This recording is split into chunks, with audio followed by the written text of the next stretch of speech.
सनाम को जोहार जय मसी मेसी रे दुलड़िया बयहार मिश्रा को नुआ चैनल सलाते जुड़ो मेना पेया और चैनल सब्सक्राइब कर खातिर ते अड़ी अड़ी सारा हिजुकान दिन रे जहाँ वीडियो पे नामा ओना सनाम कोगे अड़ी इनफॉर्मेटिव और चितो रे विषय जिद बाइबल सही लेकाते बांगमा प्रॉपर स्टडी मेना उनको गेबन बुझावा और जहाँ बेसिक फाउंडेशन टीचिंग सही बनोनी बुनियाद शिखे सही बनोनी उनको आयमा उलझन रेबो न्यूर दाड़ेया मेनखान प्रत्येक वीडियो बुझो लगी बुकुरुमुटुइमा और नोआ निर्भरा निजरा प्रॉपर स्टडी सही लेकाते बाइबल वो पढ़ाए ऐसे बागा जहाँ दो सही फाउंडेशन टीचिंग जदि कन्फ्यूजन पे बुझो ताले वन टाइम शेयर नोआ कमेंट रे बड़ाय होचे तबन पे जेमन ओनारे सॉल्यूशन एम दाड़े पे तो देलाबन तेहिंगा टॉपिक सेन बन चला तेहिंगा टॉपिक कना चेत मारे नियम ओल्ड लो जहाँ दो मारे नियम माना जरूरी कना उचित कना should we obey old law as Christian नवा विषय इदी काते कलिसिया करे आयमा कन्फ्यूजन मेना आ नोआ रे कारण कना जे सही बाइबल टीचिंग रे अभाव और सही बाइबल टीचर रेन हो अभाव आयमा कलिसिया परंपरा को सिखनेत रे मेना कोआ और को मेना आले दो हापड़ाम खुदा आले मना अगू कदा नितो अरु रेया कोनो जरूरी बनुनी ओनाते ट्रेडिशनल क्रिश्चियन को बेनाव चाबा खाना बंग बेनाव काते नोआ जे बाइबल क्रिश्चियन कलिसिया करे ओनाते आयमा कन्फ्यूजन रे मेना कोआ जदियो नोआ बेसिक फंडामेंटल ट्रुथ मौलिक सरी बुनियाद रेया विषय कना नोआ बाडाय रे जरूरी कना और बुझो रेया विषय कना आयमा इसे होर नोआ करोड़ा जे मारे नियम मानाव बताव रे जरूरी कना उद्धार नाम लगी बचाव लगी और आयमा को रोड़ा जे मारे नियम बाय मानाव भूर मिद इसे दो उनी सेरी क्रिश्चियन दो बाय लेखा हाड़ा रे विषय नोआ कना आयमा मसी होर बहरी रीति रिवाज धर्म करम जहाँ दो आउटवर्ड रिलीजियस प्रैक्टिस चेतान रे पूरी ध्यान को एमा फोकस को एमा नोआ बड़ा बुझो काते बदलते जे यीशु मसीह चिदा नोआ देते हेलेना और माथ्यू 5:17 रे नोआ रे मीनिंग चेत कना एक्चुअल मीनिंग चेत कना नोआ और नोआ बड़ाय रे अकवा अकिल बुद्धि बाको व्यवहार और नोआ लगिते सही अर्थ चेत कना और ओना बाको बुझो दाड़ेया और नोआ हो बाको बुझो दाड़ेया जे सही ईश्वर सेवा दो चेत कना और सही लेकाते जी और सरियाते ईश्वर सेवा दो चेत कना चिदा से नोआ कना मसीहत ईसायत रे दो ख्रिस्टान रे मरुदंड कना चिदा नोआ धरती दे हेज लेनाय अब कई खेती ते क्रूस काट रे गoj लेनाय ओना होते ओना चेदे एगुया चेदे पुरोया नोआ सनमा विषय गे बदल की आय ओनाते तेहिं नोआ वीडियो रे पन्यामा जे चेद मिड क्रिश्चियन मारे नियम ओल्ड लो मारे नियम जहाँ दो ओल्ड टेस्टामेंट मनाव बता जरूरी कना चेत अब मारे नियम गोबल रे मेना बन और उई अंडर ओल्ड लो नोआ बड़ा लगिते वीडियो रे मुचाद धबित मो नेलमा एनखान बो बुझो दाड़ेया पहल विषय बड़ा हुए जे जहाँ नियम लो अन बाइबल रे 5टी पुथी रे बो नामेया जहाँ दो ईश्वर बाबा मोसे होतेते इस्राएल हर कोठने सेटेला ओना दो तोरा पेंटाटोक ओना मेंते बो मेता कना अन लो जहाँ 613 लो बाइबल रे मेंशन मेना जहाँ दो स्कॉलर को मतो अनुଯାयी और लो जहाँ दो पे प्रकार सिविल लो मोरल लो सेरेमोनियल लो सिविल लो जहाँ दो सनाम इस्राएल को लगी ते तहलेना नागरिक नियम जहाँ बो बुझवा और मोरल लो जहाँ दो नैतिक नियम जहाँ दो ईश्वरा स्टैंडर्ड सदर तहन सेरेमोनियल लो जहाँ दो सेवा विधि नियम में एम ला तहन ओना सनमा को चिदा ईश्वर बाबा एम लातन ओना बुझो अब पहिल ते जरूरी कना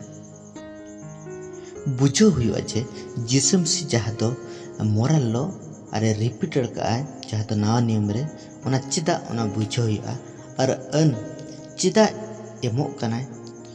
एमाय चिदा एमा को तहन इस्राएल होड़ और अन चेदे सदर नो बांग बुझो भूर ईश्वर असल उद्देश्य बुझो मुश्किल गया जे चिदा अन एमा को तहन और चिदा तेहे अन फॉलो रे जरूरी कना से बांगा मानव बाते रे जरूरी कना से बांगा और जुदी मानव बाते रे जरूरी कना ओका मानव जरूरी कना ओका दो बांग ओना विषय और बुझो जरूरी कना और ओना लगित ते हो अब सनाम को सेपारेट वीडियो बन नाम दाड़ेया। तो असल विषय हुई कना जे तीन रे मारे नियम बो पढ़ाया उंडे बो नाम दाड़ेया कना मानवा सनाम ऑक्तो रे संग्राम आय स्ट्रगल आय ईश्वर नियम माना लगे अरे फेलोर कना चेदा से मानवा कई स्वभाव इदी करते मेनखान ईश्वर प्रतिगाल आय जे मिटन नावा हृदय नावा स्पिरिट आबो ठने डालावाय और ओनागे गोड़ा बय आजा हुकुम माना लगिते और ओना लगी दो जबरदस्ती और कुरुमुटी रे जरूरी बनुनी मेनखान ओना दो अब अंतर रे डालावाय जहाँ दो ईश्वर हुकुम दुलड़ते मानावाय। गलती 4:4 रोड़ा आदो ओक्ते रिया पुरोते सेटरन खान ईश्वर तो आयरन होपने कुल किदेया मेजु खन जनामिना अंतरी रे जनामिन अंतरन कोई किरिंग छड़ाव को मेनते जेमन होपन हुदाबन नामजो ओना तीन रे जिसु मसीह नवा धरती ते हेजना अब मिटन नावा नियम बो नाम किया और मारे नियम जिसु मसीह धबी चलुइना। गलती 3:19 रोड़ाय चेद लगी एंडेखान अंदो ओना दो दोष को इयते एम जुटिजना गोगा नाम केदी रेन उनी बॉस एवरिए हिजु हबी और ओना दो दूत को होतेते बाधायना मिटन दिने बानार रेनी तीते जुदी अबो मारे नियम गोबर रे मेना बा जिसु मसीह हिजु धबी ताहेले जिसु मसीह परेते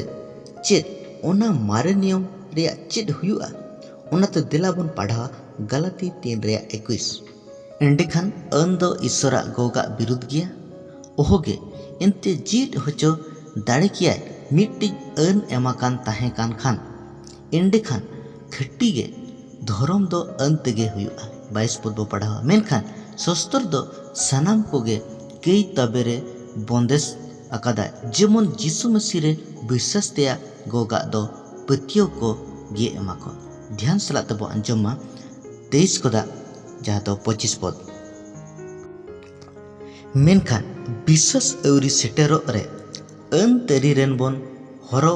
एसेद होचो कान ताहे काना सदरा लगिदो कान ताहे कान विश्वास लगिद बंदेश होचो कान गे ओनकाते मसी ठेन एयुर बन मेनते अन दो आबोरेन एतोई हुए काना जेमन विश्वास तेबन धर्म होचो मेनखान विश्वास सेटरन खान एतोई ताबेरे आर दो बनु बना नोडे साफा साफा बो बुझो दड़े जे अन दो ओका धबी रे ताहेलेना मेनते और चिदाए एमला ताहेन मेनते नोडे नोआ सदरिया जे अब दो मारे नियम जहाँ दो ओल्ड लॉ ओना अंडर दो बनु बा we are not under the old law anymore but we are under Christ a new covenant मसीहा गोबर रे मेना बा ओनाते उद्धार बांगमा बांचाव लगी लो रेया नियम रेया आवश्यकता बनुनी नोरा अर्थ धार्मिक लगी बांगमा जस्टिफाई लगी दो नियम मानाव जीवन बितो जरूरी बांगकान और जहाँ दो पवित्रकरण सार्टिफिकेशन सनत लगी हो नियम मानाव जीवन गे बितो हुआ नोआ दो सेरी बांगकान we live now under Christ नोका बुझो लेखान हो गानोगोआ अब बोतरते नियम बाबो फॉलोया बाबो मनाया मेनखान दुलड़ते मसीहा लो क्राइस्ट लो बो फॉलोया चेदा से आबो पतियो खातिर गलती 2:19 को बो पढ़ाओ चेदा जे इन दो अन होतेते अन सेते गोजना जेमन ईश्वर ते जीत इन ताहेन 20 पद बो पढ़ा मसी तुलु इन पुरुष कना जीत गे मनैया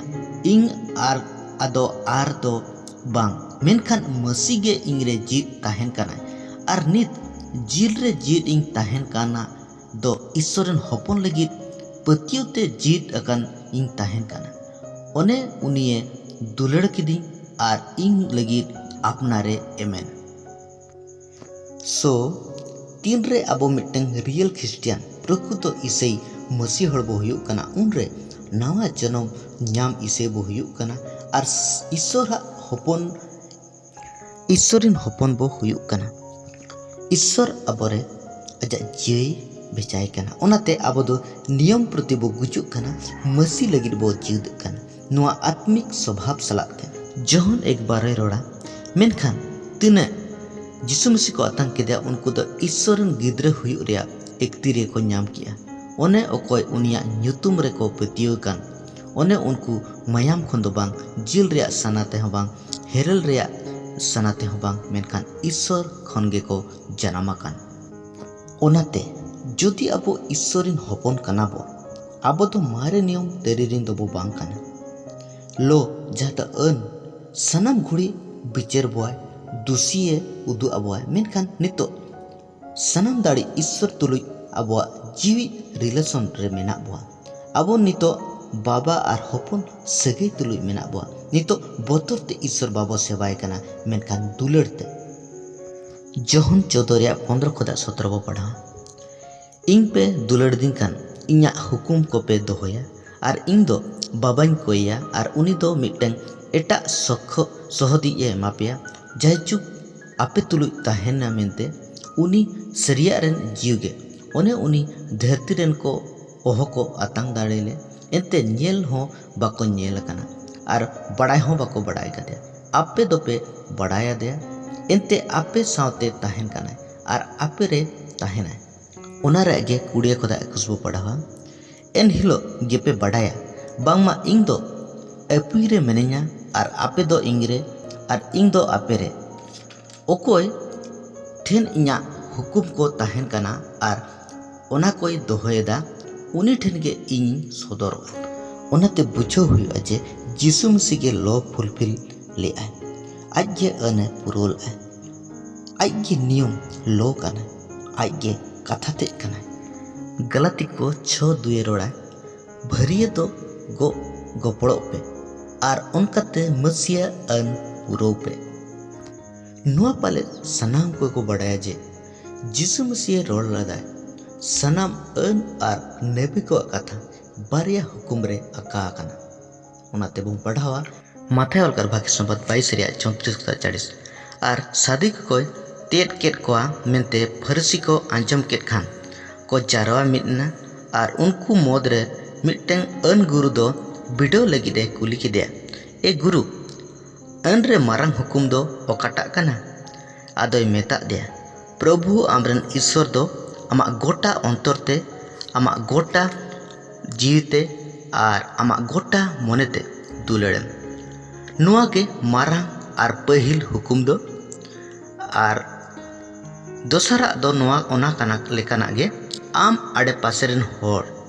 अपनार लेका दुलड़ेम नुआ किन बारिया हुकुम रे गे गोटा अन और नेबी को रेया को आका कना नोडे 40 पद बो पढ़ा कान बो बुझे जे नोआ किन बारिया हुकुम रेगे गोटा अन और नेबी को रेया को आका कना जुदी सरीगे आबो ईश्वर बो तुलड़ दे कना और एटा माना को ताहले स्वाभाविक कना सनाम नियम बो मानवा जे एटा होड़ जहना बो खेती बांगमा कुम्बड़ू एटा लेकाना विषय को लालच और ओना को अबुआ जीवन रे बांग नेलोगा और उहेर रे हो कमी रे हो ओना बांग नेलोगा अब नवा बो सिरजन कना न्यू क्रिएशन कना बो नवा सिरजन अकानी दो मारे नियम गोबल रे बनुया जहां दो मिद दिन केवल बाहर नियम नीति मानाय ताहे कना मेनखान उनिया भितरी नितो दो बदल कना यीशु मसीह नियम गोबल रे मेनाया जहां दो मारंग नायके बांग दो महाजाजक कनाय सनाम मारे नियम सीधा कना यीशु मसीह होतेते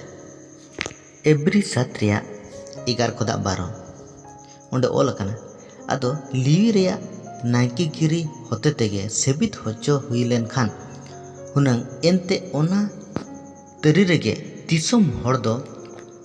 अन को न्यामकावना एंडे खान चेक जरूर ताहे कना मलकी सेदक रेया धारा लेकाते एटा नायके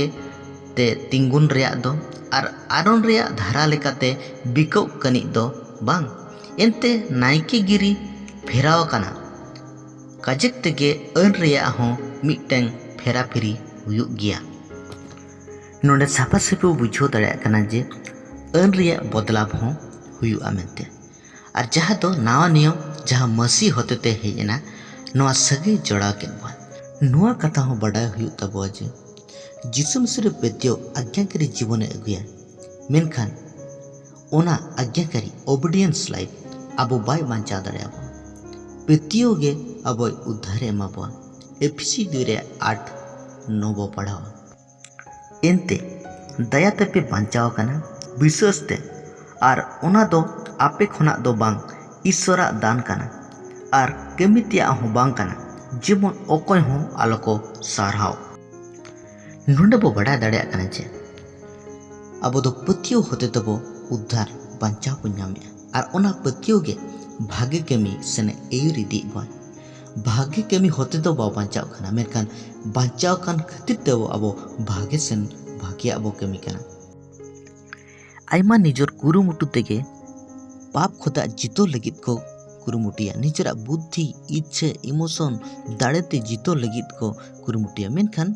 संभव आ तीन रे आबो सनजी आबो सारे ताहे काते आबो गोड़ाबो तीन रे आबो बो केया मारे नियम विचार बो मेनखान नावा नियम उनी आबो को ऑलरेडी धार्मिक मेनते लेखाव कना ईश्वर ठेन खोदा तीरे जीसु मसीह बो आतंक दिया निजरी प्रभु और उद्धार कता लेकाते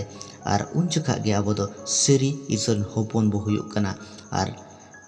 आयरिन बाबा होपन रे सगी आबो तुली जोड़ा कना तीन रे होपने केया और उन जगह बाबा सला सगी मेना खातिर ते सनजी उनी बड़ाय होचोया और उनी दो पूरे डिस्टर्ब रे ताहेना मेनखान और उना लगित ते उनी दो उना सगी और हों दोहड़ाते जोड़ा लगित ते और उनी दो ईश्वर बाबा ठेन सुर सुरुआ उनी इके कोया और उनी इके नाम के परते और हों बाबा सला ते आजा सगी रेस्टोरवा एफिसी 4:30-31 पर पढ़ा ईश्वरन सनजी दो आलपे मुंदुक होचोया ओने उनी रेगे पे मोहर छापेन छाड़ा रेया दिन एवरी हिजु हबी सनम हेर हरका हरा और रंगा एद्रे और कौमो और हेनस्ता सनम दुष्टमी सुधा आपे खन सहाड़ा कान ताहेनमा दुलड़िया बयार मेसरा को नुआ वीडियो रे आगे दोसार पार्ट बो नाम दाड़ेया मेनखान नुआ पार्ट रे चेत सिकनेत बो नाम की नुआ कमेंट रे और ऑल लगिते आलो हिड़ीमा जुदी नुआ वीडियो रे आयमा कन्फ्यूजन पे नामी ताले कमेंट रे ऑल पे जे ओका विषय और तेहें आपे पे कन्फ्यूज रे मेना पे जेमन ओना बाबत ते और सॉल्यूशन एम दाड़ेयाबो सनाम को जोहार जय मसीह।